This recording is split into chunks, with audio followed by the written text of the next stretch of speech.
نافع فرماتے ہیں کہ ایک طاقتور نوجوان مسجد میں آیا اور اس کے ہاتھ میں تیر تھے. وہ کہہ رہے تھے میں اللہ کی راہ میں جہاد کرنا چاہتا ہوں, کون میری مدد کرے گا؟ تو سیدنا عمر نے اس نوجوان کو بلایا اور لوگوں سے کہا کہ کون ہے جو اس کو کھیت میں مزدوری کے لیے لے گا؟ تو ایک انصاری آیا, اس نے اسے مزدوری پہ رکھ لیا. ٹھیک ہے, چند ماہ بعد حضرت عمر نے اس انصاری سے نوجوان کے بارے میں پوچھا تو اس نے بڑی تعریف کی. فرمایا میرے پاس لیا. تو ان کے پاس لائے, اس کی مزدوری کی اجرت بھی امیر المومنین کو دی. حضرت عمر نے نوجوان کو اس کی محنت کا معاوضہ دیتے ہوئے کہا کہ اب تمہاری مرضی ہے, تم اپنے گھر بیٹھ جاؤ یا جہاد میں چلے جاؤ.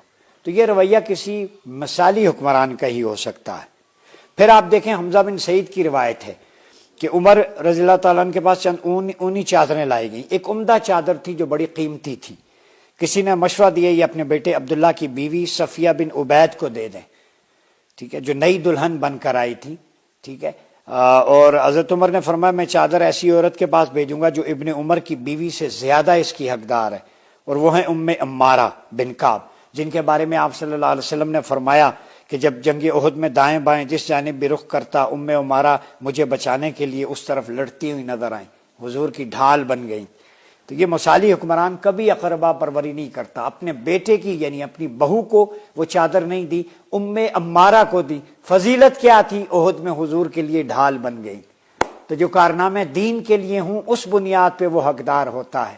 دنیاوی منصب کے لیے, کرپٹ پریکٹسز کے لیے یا چاچا ماما تائی کی بنیاد پہ حقدار نہیں ہوتا. حقدار للہیت ہوتی ہے. اللہ رسول کے لیے کیا کارنامہ ہے, اپنی فیملی کے لیے, محلات کے لیے کارناموں کی بات نہیں ہے.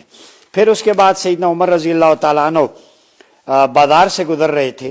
ایاز بن سلمہ کہتے ہیں, آپ کی روایت ہے, ان کے ہاتھ میں کوڑا تھا. آہستہ سے مجھے وہ مارا جو میرے کپڑے کو لگا اور فرمایا راستے سے ہٹ جاؤ. اگلے سال ملاقات ہوئی تو پوچھنے لگے تمہارا حج کا ارادہ ہے, جس کو کوڑا مارا تھا کپڑے پہ؟ تو میں نے کہا ہاں. آپ نے 600 درہم دے دیے. ٹھیک ہے, فرمانے لگے میں نے آپ کو کوڑا مارا تھا, یہ اس کا بدلہ ہے. تو میں نے کہا امیر المومنین مجھے تو کوڑا یاد بھی نہیں ہے.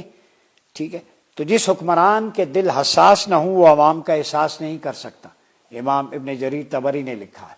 تو اب دیکھیں ایک ہلکا سا کوڑا مارا لیکن انعام خلیفہ وقت کا امیر المومنین کا دل جوئی کے لیے 600 درہم دیے, فرمایا جاؤ حج کرو تاکہ وہ بدلہ نہ رہے. اتنی حساسیت ہوتی تھی.